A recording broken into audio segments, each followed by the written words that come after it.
गुरु भगवान के शुक्राने हैं, गुरु भगवान को नमन है। क्षमा दूसरों के लिए ही होनी चाहिए, अपने लिए नहीं। क्षमा दूसरों के लिए होना चाहिए, अपने लिए नहीं। जब श्री रामचंद्र की जीत हो गई और ये संदेश हनुमान जी ने जानकी जी को दिया, तब उनसे एक निवेदन किया। कहा कि माता, यहाँ राक्षसियाँ ने आपको बहुत कष्ट दिया, इसलिए आप आज्ञा करें तो मैं इनको अपने पंजे से नोच दूं, पाँव से रौंद दूं और मार डालूं। जब इन्होंने आपको इतना सताया, तब हमें भी इनके साथ ऐसा ही व्यवहार करना चाहिए। मैं यही आज्ञा आपसे चाहता हूँ कि इन्होंने आपको बहुत सताया राक्षसियों ने, तो मैं इनको नोच डालूं, पैरों से रौंद डालूं और मार डालूं। अब देखिए सीता मैया ने क्या जवाब दिया, ये स्वर्ण अक्षरों में लिखने लायक है। हनुमान जी की ये प्रार्थना सुनने के बाद जानकी जी ने उत्तर दिया, वह स्वर्ण अक्षरों में लिखने योग्य है। उन्होंने कहा, हनुमान तुम क्या कह रहे हो? ये आर्य पुरुष का, श्रेष्ठ पुरुष का काम नहीं है कि कोई कितना भी सताए, कोई कितना भी दुख दे, ये आर्य पुरुष का, श्रेष्ठ पुरुष का काम नहीं है। ऐसी बात फिर कभी मुंह से मत निकालना, ऐसी बात कभी सोचना ही मत। हमें कोई दुख दे, हमारे लिए कुछ कुछ कहे, तो हम कहते हैं ना इसका सत्यानाश हो, जैसे इसने मुझे दुख दिया इसको भी दुख मिले। क्या माफ़ कर देते हैं? माफ़ करना, जब किसी से बहुत कष्ट मिले, किसी से बहुत दुख मिले, या कोई उल्टा चले, तो कह तो देते हैं मन में फॉरगिव एंड फॉरगेट, वो फिर उल्टा चले, फिर क्या होता है? मन दुखी तो होता है। अब इनका देखिए, सीता जी को कितना सताया हुआ इन राक्षसियों ने, कितना डराती थी, कितना दुखी करती थी। हनुमान जी कह रहे हैं रावण की वो सब आज्ञाकारी थी, पर वो बिल्कुल उनको कष्ट देने को तैयार नहीं है।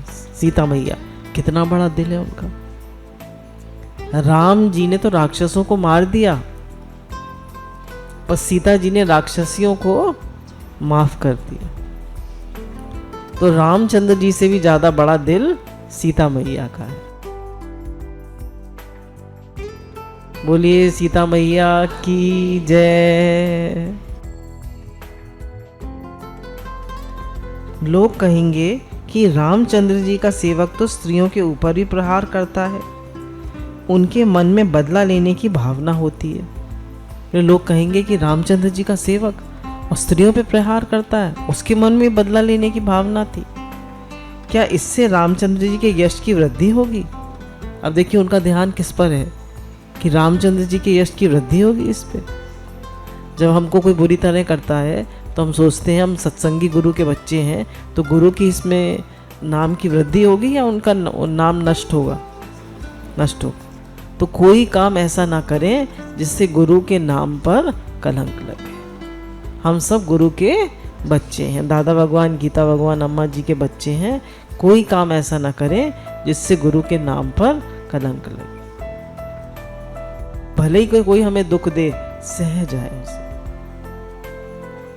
पर उसके लिए गलत भावना मन में बिल्कुल ना रखें। नहीं, इससे रामचंद्र जी का यश बढ़ना तो दूर रहा, उन्हें उसमें कलंक लग जाएगा।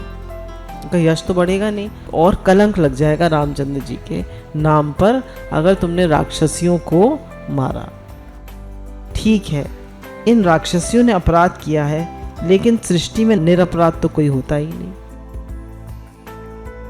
इन्होंने अपराध किया है, पर कोई निरपराध है? हम कहते हैं उसने अपराध किया, क्या मैं निरपराध हूँ?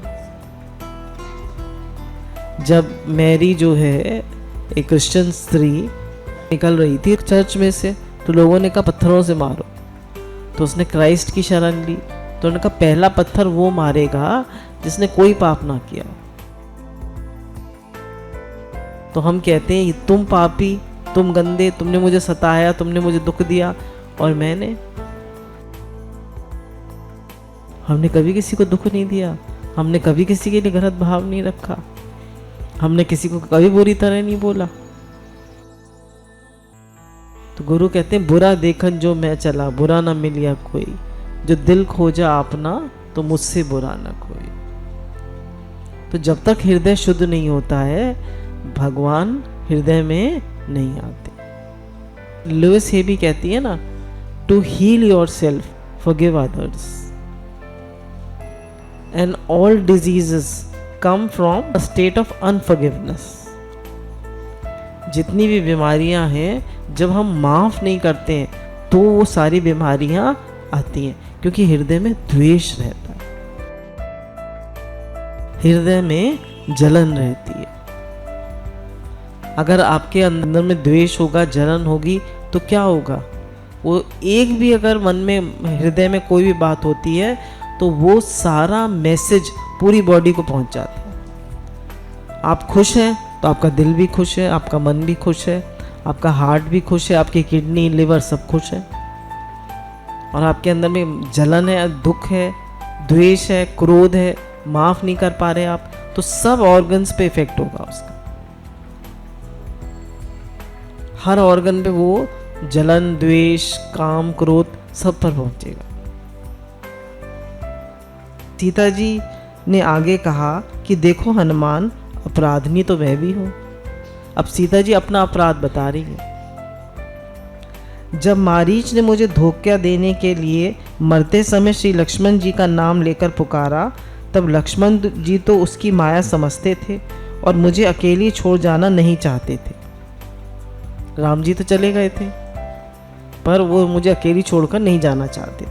परंतु उस समय मैंने उनको कटु वचन से पीड़ित किया।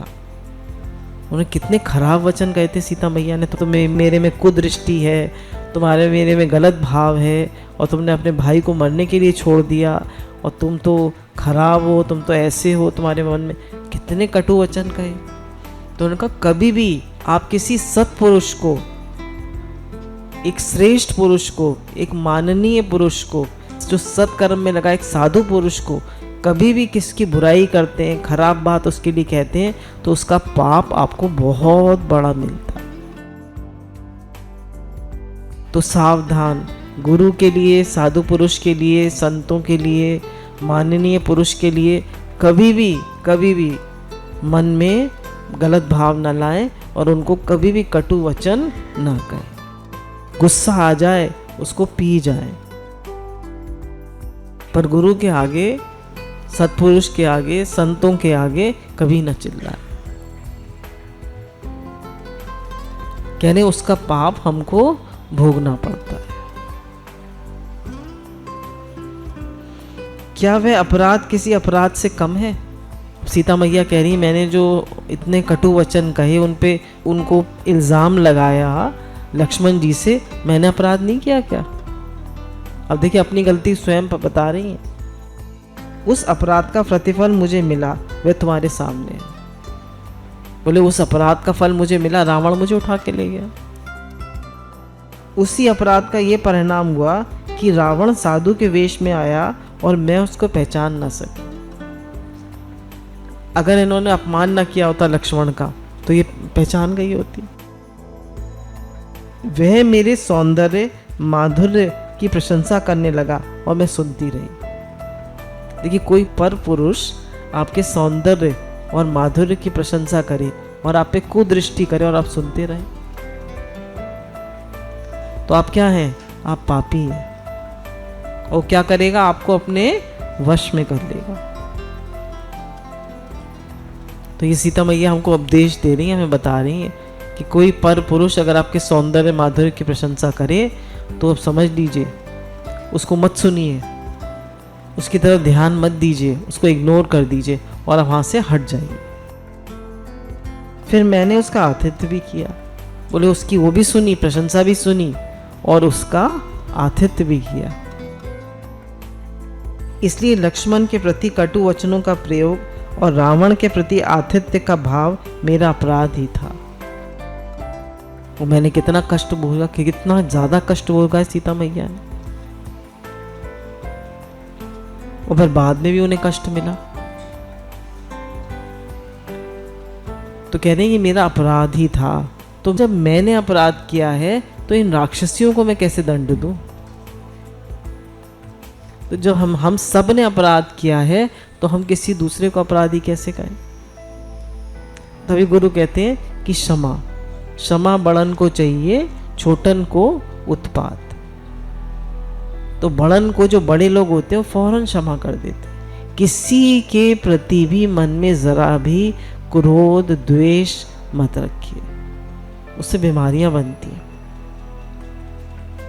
फौरन फॉरगिव एंड फॉरगेट। फॉरगिवनेस बहुत जरूरी है। जरा सी बात हो जाए, माफ कर दीजिए, भूल जाइए। मन में नाम जप के अलावा, भगवान के नाम के अलावा और कुछ मत रखिए। किसी का, जैसे बताया ना, लोगों का संग्रह मन में मत करिए। जब तक हम लोगों को माफ नहीं करते हैं तब तक भगवान मन में आएंगे। हमारे घर में कोई आए तो हम उसको किस में बिठाते हैं? ड्राइंग रूम में या अपनी गैस पे? बताइए। या जलती हुई अंगीठी पे? ड्राइंग रूम में बिठाते हैं। और हमारा मन तो जल रहा है क्रोध से, द्वेष से। तो गुरु कहते हैं ना, अपने हृदय को ड्राइंग रूम बनाओ, उसमें शीतलता हो, प्रेम हो, ठंडक हो, तो भगवान आएंगे। जब तक हृदय आर्त नहीं होगा, प्रेम नहीं होगा, तो भगवान नहीं आएंगे। सीता जी ने आगे कहा, हनुमान असल में तो सत्पुरुष का तिरस्कार करता है, उसकी गति ऐसी ही होती है जैसी मेरी हुई। सावधान, हम सब के लिए सत्पुरुष का कभी भी तिरस्कार ना करें। बोले, जो सत्पुरुष का तिरस्कार करता है उसकी गति ऐसी होती है जैसी गति मेरी हुई। कितनी भी गुस्सा आ जाए, कितना भी मन खराब हो जाए, कितनी भी कोई बात हो जाए, कभी भी सत्पुरुष का, गुरु का, संतों का कभी भी अपमान नहीं करना चाहिए। ये सब हमारे लिए लेसन है। वास्तव में अपराध तो सबसे होते हैं। सृष्टि में कोई नहीं होता जिसके जीवन में कुछ ना कुछ अपराध ना हुआ हो। कहना, अपराध तो सबसे होते हैं, कोई ऐसा नहीं होता जिसके जीवन में कोई भी अपराध ना हुआ हो। हम सब लोग बिल्कुल वो हैं, दूध के धुले। क्या कहना चाहिए? भगवान, मैं तो पापी हूँ, गुनाहगार हूँ, मेरे अंदर तो पाप ही पाप है। आप मुझे दैन्य दीजिए, सहनशीलता दीजिए। आप तो क्षमावान हैं, दयावान हैं, कृपावान हैं। तो जब सतत कोई भजन करता है, नाम जप करता है, तो नाम जप में इतनी शक्ति है कि उसके सब पापों को जला देती है। होता यह है कि जब दूसरा अपराध करता है तो हम उसको दंड देने के लिए डंडा लेकर खड़े हो जाते हैं। जब कोई दूसरा अपराध करता है तो हमको कितना गुस्सा आता है और डंडा लेकर खड़े हो जाते हैं। इसने ऐसे किया, इसने ऐसे किया, इसने ऐसे किया, देखो ये ऐसा है, ये ऐसा है। हमारा मन डंडा लेकर खड़ा हो जाता है।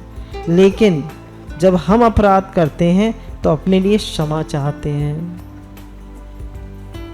पर जब हम अपराध करते हैं तो क्या कहते हैं?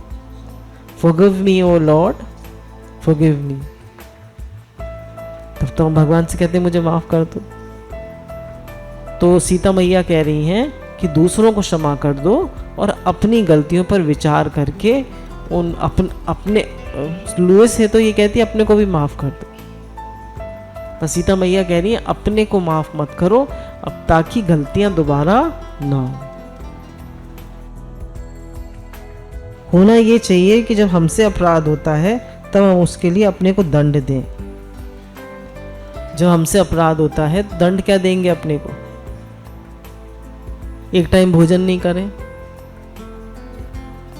ज़्यादा माला करें। दंड हमको ये बताया था पहले कि अगर हम 16 माला करते हैं और हमने किसी को बुरी तरह बोला, किसी को बुरी तरह किया, तो आज 32 माला करें। 1 लाख नाम जप करते हैं तो 1.25 लाख करें या 1.5 लाख करें। ये ठीक है दंड? है ये दंड ठीक है? बताइए। तो ये दंड ठीक है आपके लिए? इससे भगवान के नाम का वो भी होगा, नाम भी लिया जाएगा और एक टाइम भोजन ना करें और नाम जप ज़्यादा करें। क्षमा दूसरों के लिए होनी चाहिए, अपने लिए नहीं। तो कह रहे हैं क्षमा दूसरों के लिए होनी चाहिए, अपने लिए नहीं। गुरु के अनंत अनंत शुक्रान।